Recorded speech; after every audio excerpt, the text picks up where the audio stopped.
Welcome to CityView. I'm your host, Leslie Sopko. In this episode, new sidewalks are going up in East Austin thanks to a generous grant. And the Liz Carpenter fountain at Butler Park is making a splash just in time for summer. But first, Austin City Manager Mark Ott unveiled an $85 million transportation bond package coming before voters this November. The package includes both short-term and long-range projects that address traffic congestion in Austin. It will consider everything from roads, bike paths, and trails to sidewalks and transit infrastructure. Citizens recently participated in an open house at City Hall to learn more about the proposed bond package. Hi, are you here for the open house? I am now. I can't remember when in Austin so many major regional projects were underway at the same time. We have these dots. If you'll let us know where you live in the city. Oh, I think this is it. This is all of the A-list. It's number 11, right? Okay, let's go see how it scores on economic development and investment. We had about over 3,000 gaps identified by individuals. Of those, we were able to winnow those down into about 470 actual capital improvement type projects. Between 20 and 22% of this bond proposal is about regional projects. Another major chunk is dedicated to sidewalks. Just over 50% of this bond is dedicated to road construction. Every major roadway in this region is either going to be under design, preliminary design, or even under construction in some cases. Direction from council was to build a proposal, bond proposal that equaled no more than half our bonding capacity. And what we wanted to do is try to respond to as many of the A projects as possible. And that would mean we were part of something larger, which would be even better. Oh, that's amazing. We're trying to be transparent here. You know, if people are miffed or unnerved about a specific project, come talk to us about it. It makes all the difference. Just don't throw the rest of it away. And you also have to take this proposal in context with what's going on regionally. Just because something's not recommended for funding here doesn't mean we're walking away from it. We got to find a different way to do it, and we're going to do it. For more information on the proposed bond package and transportation planning in Austin, visit austinstrategicmobility.com. Election Day is not the only time Austinites are casting votes. The City of Austin recently held a budget input forum to discuss an up to $28 million projected deficit in the coming year's general fund budget. Participants had a chance to meet with city staff to discuss the budget proposals and then vote on their priorities for the 2011 budget. You have reductions and you have unmet needs. Okay. The process that we put in place tonight was simply to lay out a variety of potential budget reductions for the communities to review and to consider. And also lay out the variety of unmet service demands that our departments have identified. And again, to review those and consider them.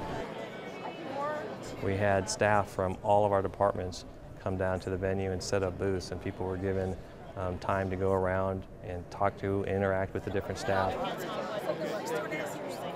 Ask questions about particular items that they wanted further clarification on. I think we're interested in two things. From the Parks Foundation standpoint, we're real interested in the unmet service demands. There are 3 that have been articulated for the Parks Department. And then we're also interested in some of the cuts. We brought everybody back together and we gave them very similar to what you might be familiar with on American Idol, voting machines.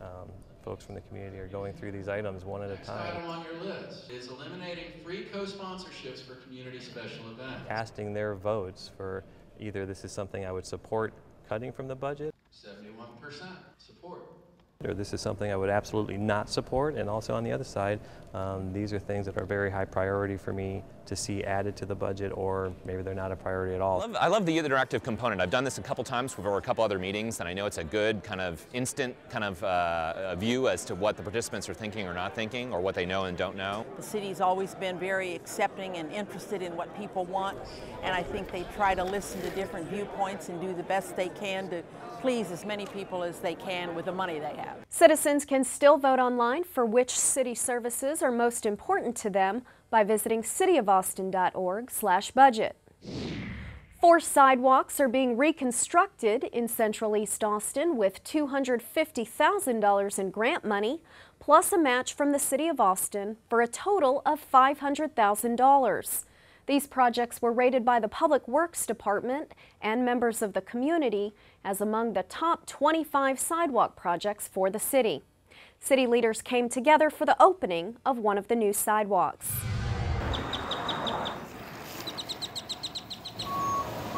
I'm pleased, that it's a good commitment. This particular project was identified as one of 25 projects that needed to be addressed. Good sidewalks we know are very important to community life. There's a lot more to go.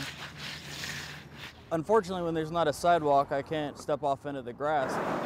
I end up having to, roll on the shoulder or, unfortunately, sometimes in the main road. And, I'm an adventurous guy, but I don't like taking my life in my hands that much. I think from a safety standpoint, by having sidewalks, not only for our disabled community, but our children, they now have an opportunity to have clear access, protected access to get them to and from their locations where they need to be.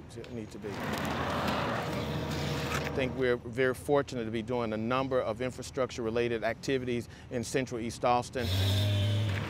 Our Neighborhood Housing and Community Development Department are continually looking at a number of projects down the pipeline that we hope to bring to fruition in the coming months for the community to see. But it's nice to be able to, go where you're going and not have to divert your trip because of a broken sidewalk or a missing patch. There are 4 sidewalk projects completed or nearing completion: Springdale Road, San Marcos Street, North Pleasant Valley at Chestnut Street, and Navasota Street. This project created approximately 17 full-time construction jobs and addressed a critical need for city infrastructure. Now let's take a look at the latest City Council update from Larry Schooler. The Austin Police Department and public safety agencies got a boost from the City Council at their last meeting. Council agreed to apply for federal grant funding for an electronic ticketing project. The money would allow the city to issue paperless tickets using Bluetooth technology, saving officers lots of time by filling in some of the information automatically and eliminating problems with illegible handwriting. Council also decided to join the County Information Resources Agency. The agency helps members share information resources and technologies. In a related move, Council decided to buy software allowing the Austin Regional Intelligence Center to accept criminal justice files from partner agencies in Hayes, Travis, and Williamson counties. Trees also got a boost when council members approved a contract that will help protect trees that might otherwise be damaged by construction on the Waller Creek project. That project will include a tunnel diverting flows from Waller Creek and allowing for more development in the area. Council directed the city clerk to prepare for a charter amendment election within the next couple of years. Voters would consider whether the city council would appoint the city attorney. As of now, the city manager makes that appointment. A vote of 3/4 of the council would allow the council to remove the city attorney if the charter amendment passed. Finally, council wants to know what it costs to process plastic bags in the waste stream. Council has been reviewing options for plastic bags for several years and collaborated with local retailers on a plan to reduce plastic bag use, buy reusable bags, and recycle plastic bags. In all, council considered 152 items at its June 24th meeting. Its next regularly scheduled meeting is July 29th. For CityView, I'm Larry Schooler. The City of Austin has launched a new online contract catalog. Public Information Specialist Samantha Park is here to walk us through the process. The city has launched the Online Contract Catalog, which is a web-based service providing users with easy access to the city's active purchasing contracts. What this means is users can go to www.cityofaustin.org/contracts and view thousands of the city's active purchasing contracts within minutes. Once on the homepage, users will see 7 different categories of contracts, a search box, and a top row of functions, including the Help button and a user survey. If users know what contracts they are looking for, they can use the search box to quickly navigate to that contract. Search using keywords, vendor names, or commodity codes. If users have a more general search, they can click on a category icon and view all of the contracts in that category.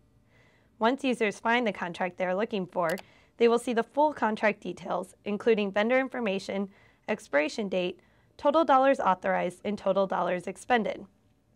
At the top of each contract is the spendometer. This is a graph that tracks how much time has gone by on the contracts versus how many dollars have been spent. In addition, from the contract page, users can view the entire order list and vendor data.